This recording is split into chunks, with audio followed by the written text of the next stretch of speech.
Welcome, ladies and gentlemen, to the 28th installment of Factorio Masochists Marathon. So we start the episode off with where we left off last episode, from where we cleared up to. So I need to head back down and grab a few things from the factory, but on the way down we already deal with a number of bases that had established while we were finishing off the pushing from last episode. We also finished the efficiency module research, which we started last episode, which is one of the things I need to gradually get towards the next piece of power armor. We'll do those occasionally during Kovacs, which we start off this episode. We also jump around, just picking up a few depleted miners on the way down. Not spending too much of the video on this because this is going to get more and more boring, so we're just going to skip through this nice and quick. But we're going to need these miners this episode, and better recycle depleted ones than go and pick up new ones first. This iron 4 also, or iron 3, sorry, almost completely depleted. Just those last few miners to deal with. And on our way down, I decided to pick up File and bring that down to the waiting area, which I shall leave it in for a while until we sort out the stone that's in it, or we need it. But I add an extra column just to make sure that doesn't break anything. So I head back to the factory. I have a list of things I want to deal with this episode, but I've not decided in which particular order. But on our walk up just here, we noticed that plastic is having moments of no plastic, basically. So that's the next thing I decide to look at. We also have run out of storage for 238, so I expand that a little bit. And we also check how much 235 we have in the chest feeding the fuel cells, which is on 71 or 72, I think. But we also give it some 238, which we'd run out of for fuel cells. So we're still refining more 235 than we're using, which is great. But I do want to get on with Kovacs just to make sure that's never an issue. So we head down to Oil 1 because I finally want to get rid of this outpost. There's no point building a second train for it, and it's kind of slowing this one down. Anyway, so I decided to get rid of it and come on and dismantle it. And we speed up to 6 times speed for this bit because, you know, why not? Let's have a bit of variety of speed in the episode. And it's nice to change speeds anyway. So we come and clear this out pretty quickly. And we head down to Oil 2 because we also need to expand the number of derricks. I did produce those in the factory earlier. And there was a little bit of an edit before we got in the train just so I could get more steel and stuff to deal with this. So we're going to add a load more derricks. We're also going to add the throughput from 2 pipes to 3 to the fuel splitter just to make sure that's never an issue.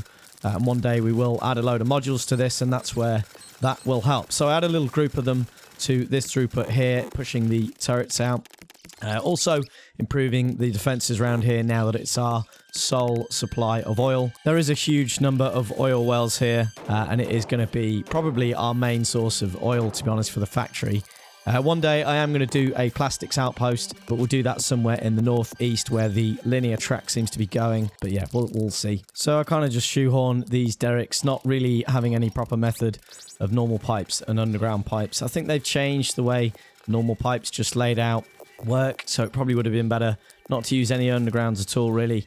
I don't really know what's best. It kind of looks cool having loads of sections, adding a few together and then hooking those up with some underground pipes. I also put a bit of wall in the corner there, kind of pointlessly. I just had 8 on me, so I thought I'll just chuck it on the floor. I will get some later on, but when this area's finally got all the oil wells covered, I'll probably give it some proper defenses, or by then I'll have cleared all the biters out of here, because believe it or not, that is actually going to happen at some point. I don't know when. There is some nice bottlenecks on the water masses down here that we're going to use soon. So yeah, hopefully shouldn't be too long. I have to extend these turrets here because of the way the biters are coming at it. But with that new damage upgrade last episode, the laser turrets are doing a far better job of dealing with those behemoth biters. And just there, I also added the 3rd input to the fuel splitter. I have to come and steal a bunch of turrets because I want to come and clear some of these bases near the outpost. But we skipped through most of that, so we don't have to deal with that. I also cut this other base here in half, and we're pretty much done. I do check that all the derricks are running, so there is a little edit here before we hop on the train. But now we head back to the depot. Jumping out of a moving train, I also noticed the oil train had to slow down there. So I put in some extra signals to prevent that, but I'm not sure how much of a difference that's really going to make. We also get the laser turret production moved down to the bot automated bit, just because I don't really want it on the main bus anymore, and it should really be done down here. So we put that in, and we also get the old production taken out. So with all that in, we can put this coal line back in, and I don't have to be triggered by that zigzag bit of belt, leaving in enough room for for yellow belts or green circuits. You also check there's plenty of oil coming through now, but we will have to keep an eye on that because I didn't massively increase the number of oil derricks. I think I added another 15, so we'll see how well that goes. But hopefully soon we can get some productivity modules in there, get some speed modules maybe. But yeah, I really need to set up the production of that. I also wanted to look at this because I didn't like how this was being fed. I wanted two doing. I ended up messing about with this quite a bit, so there is an edit there, but I was happy with the final result that there's not too many annoying zigzag bits. We also finished the worker robot speed, which I kicked off just as just before we were doing the laser turret automated bit, and then I want to get the robot capacity done as well. It's not really going to slow down the Kovarak's enrichment because this isn't using high-tech science packs, which is the shortage for Kovarak, so we're kind of doing two at once, if that makes sense. The next thing I wanted to do was sort out the fact that steam and nuclear power is prioritized equally, so I want nuclear. Hopefully I'm pronouncing that right. I did actually go and look that up on Google, how it's pronounced, but nuclear is how that's telling me to pronounce it. I don't know. I just blurted out, but sometimes I'm a bit lazy with my pronunciation. Anyway, on to the point. I want nuclear to be prioritized over steam instead of equally, because the reactors are going at 100% either way, so I don't want to waste any of the uranium-235.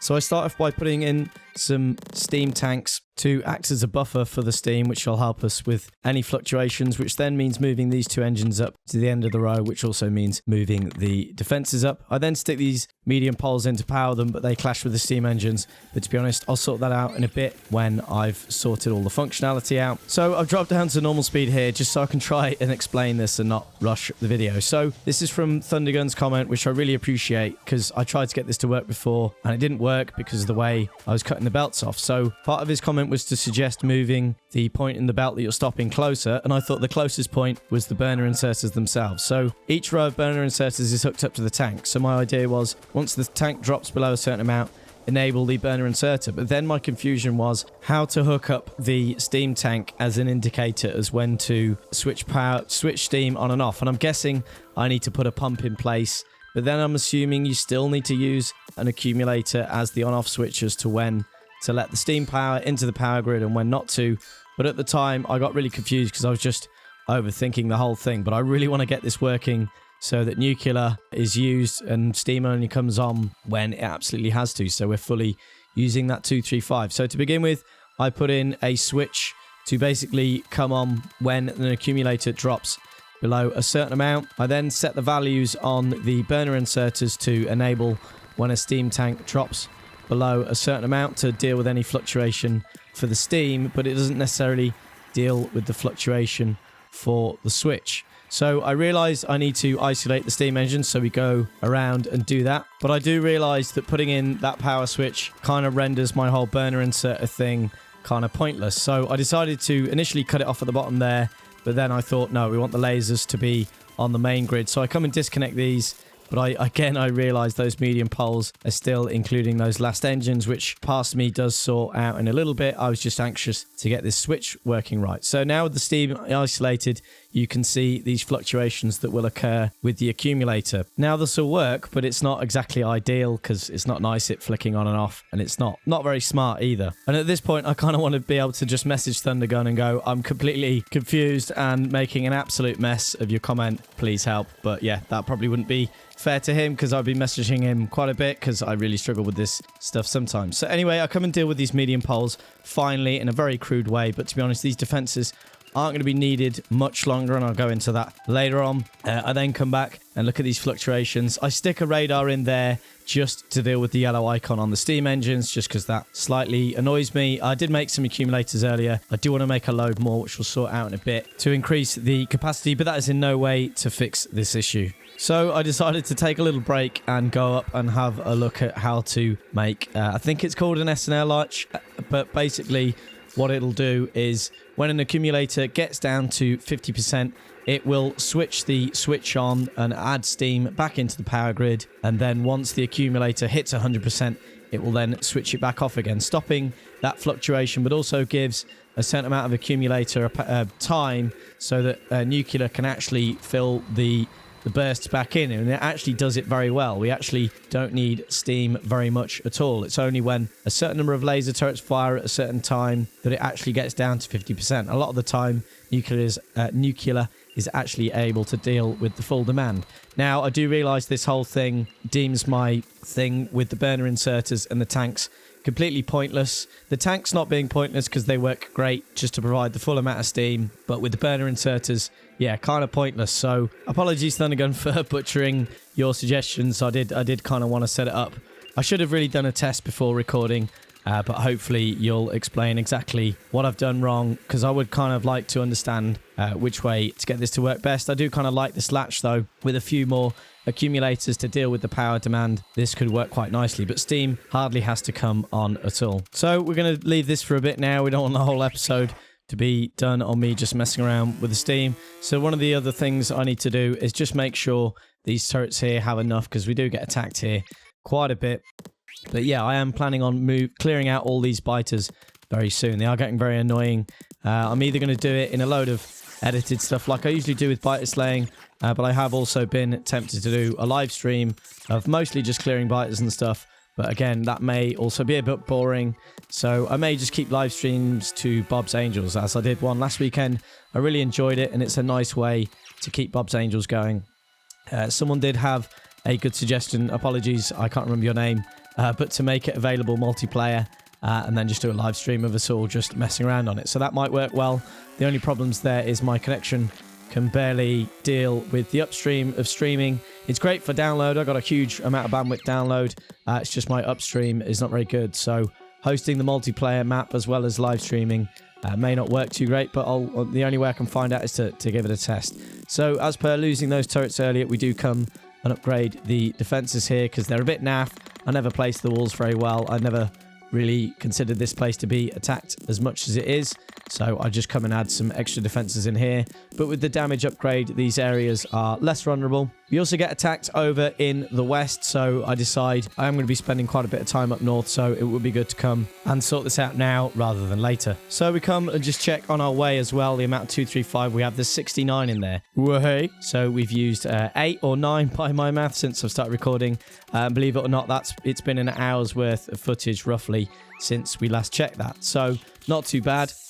But we're now using 100% of the 235 rather than not so much of that. I didn't exactly work out how much we were losing out on. But yeah, once we get that steam switch correct, we'll only ever be using steam when nuclear can't keep up. I'm just going to start calling them reactors from now on because I'm just never going to get that right. Anyway, on our way up north, I do come and pick up all the depleted miners along the way, just showing you some little bits, because we are going to be setting up the next iron outpost. We're pretty much down to this outpost, not including iron 3. So we come to set up iron 5. There's a number of biter bases we need to deal with. Me getting involved a bit. There have been a number of times this episode where I've got involved taking out a nest and a couple of spitters again earlier, oil 2. But yeah, we come and lay this out. I want to take this base out here as well because it's a little bit too close and it's quite a big base, and I decided to take the whole thing out as well because if you don't take out a full base, it will eventually grow back roughly to the size it was. I don't know if it grows back to the same shape.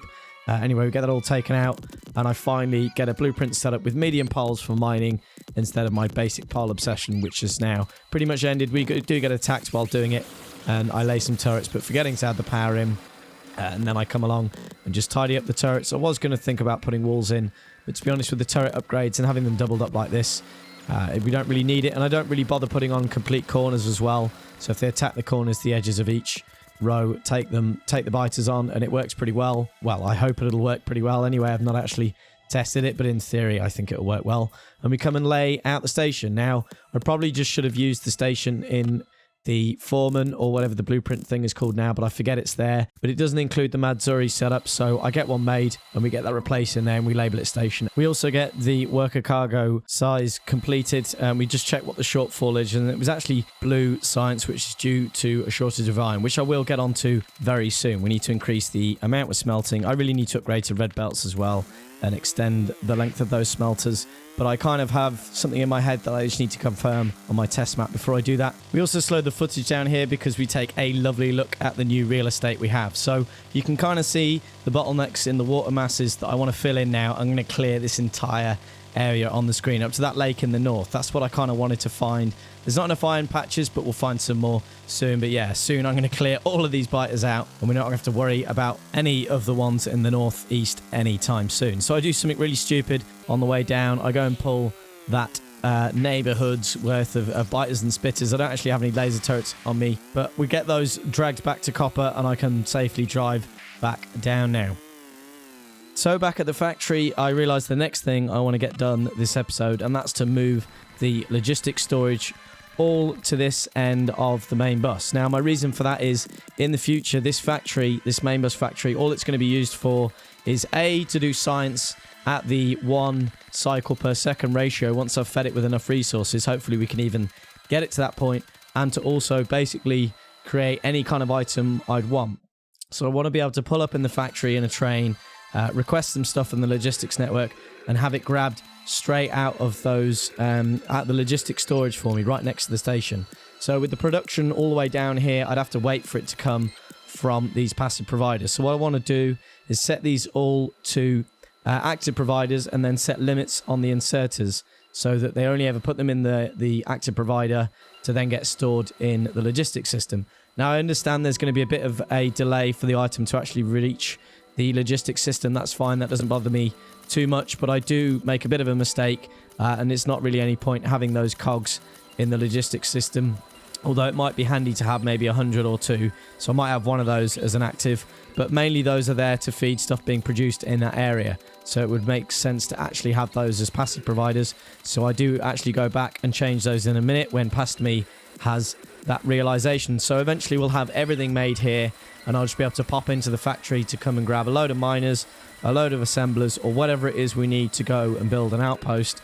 And I also need to move all the production from the old production area, which is using those belts, and move it to here. But to be honest, because we're not really getting the factory to make too much due to the lack of resources, I'm not going to be doing that yet, but just so you know, that is my plan for the future, and so it doesn't look too stupid. The other thing I want to do is get a load of stuff made for some accumulators. I also want a few stack inserters on me, just in case I ever need to place them here or there, because I never have enough resources to make any, so to just have 10 on me would be quite handy.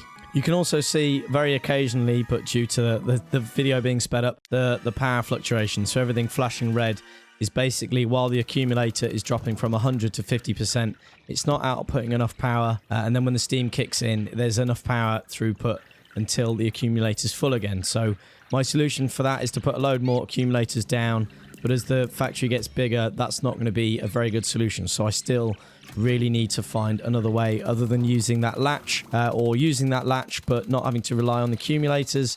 But if I set the accumulator to, say, when it's down to 90, there's no point having the accumulators, so maybe that's what I should do, and not have a load of accumulators at all, this bit actually being really pointless. I also go and stick in some requester chests to finally fuel those trains up at the top. I do pick the coal up in a place I wouldn't normally, but there's nothing else using coal yet, so I just have it nice and close for now, because up until now I have been manually fueling those trains, but they don't. The uranium one doesn't really use it that much, and the oil one I've managed to keep a fairly good eye on, apart from that one blockage we had ages ago. So my plan here was to try and do this without disrupting the power in any way, so I hook it all up. To begin with, I was going to use medium poles, but then I go and break it straight away. Already we've disconnected that up, and the accumulators all run out of power, and then I start messing around with things being hooked up, and basically I just cock the whole thing up, and yeah, the base doesn't get enough power for a little bit.